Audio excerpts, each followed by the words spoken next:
Halo Sobat Peduli Air, terima kasih udah mampir lagi. Semoga kalian sehat selalu, rezekinya lancar, dan air keran di rumah ngalir terus. Yo, banyak yang mikir pakai PDAM aja, jangan ngebor sumur biar tanah nggak ambles. Tapi, tunggu dulu, emangnya PDAM ngambil air dari mana? Dari langit? Dari laut? Kalau PDAM juga ngambil dari tanah, berarti sama aja dong ngerusak tanah. Banyak perdebatan soal ini.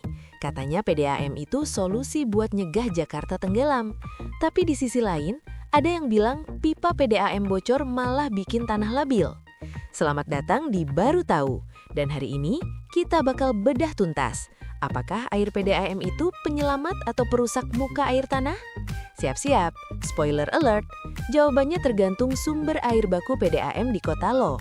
Fakta pertama, sumber air PDAM, sungai versus mata air versus bor dalam. Ini baru tahu momen pertama lo. PDAM itu nggak menciptakan air, dia cuma mengolah air baku yang ada. Sumbernya beda-beda. 1. Air permukaan, sungai atau waduk. Ini sumber paling umum di kota besar, kayak Jakarta pakai waduk Jatiluhur atau sungai Kalimalang.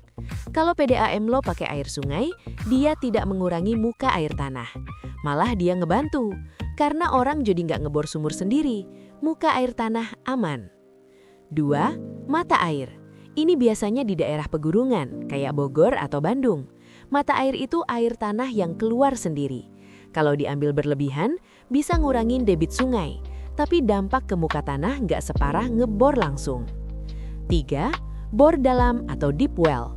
Nah, ini yang tricky. Banyak PDAM di daerah kering yang nggak punya sungai gede, terpaksa ngebor air tanah dalam. Mereka ngebor ratusan meter. Kalau ini yang terjadi, ya, PDAM juga mengurangi muka air tanah. Tapi bedanya, PDAM ngebornya terkontrol dan diatur izinnya. Sedangkan jutaan sumur warga ngebornya liar dan nggak kehitung. Fakta kedua, fenomena ambles, land subsidence. Kenapa Jakarta atau Semarang ambles?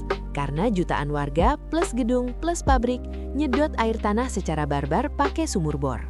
Tanah yang tadinya gembur berisi air, jadi kempes atau kopong karena airnya habis. Akibatnya apa? Tanah turun. Banjir rob makin parah.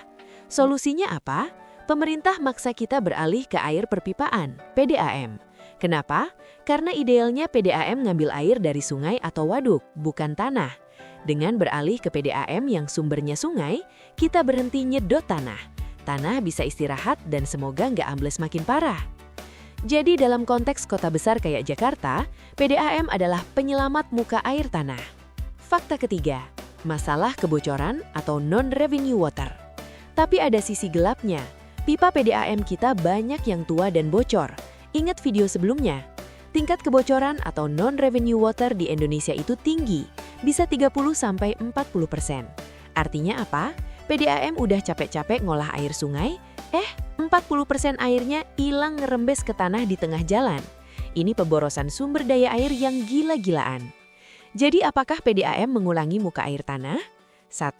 Kalau sumbernya sungai atau waduk? Tidak. Justru dia nyelamatin tanah dari ambles. 2. Kalau sumbernya bor dalam? Ya, tapi lebih mending satu bor raksasa yang diatur negara daripada sejuta bor liar warga. Jadi idealnya, kita semua pakai PDAM yang sumbernya air permukaan, biar air tanah jadi cadangan abadi buat anak cucu kita. Gimana menurut lo, friend? Di rumah lo pakai PDAM atau sumur bor? Pernah ngerasa tanah turun nggak? Komen di bawah ya.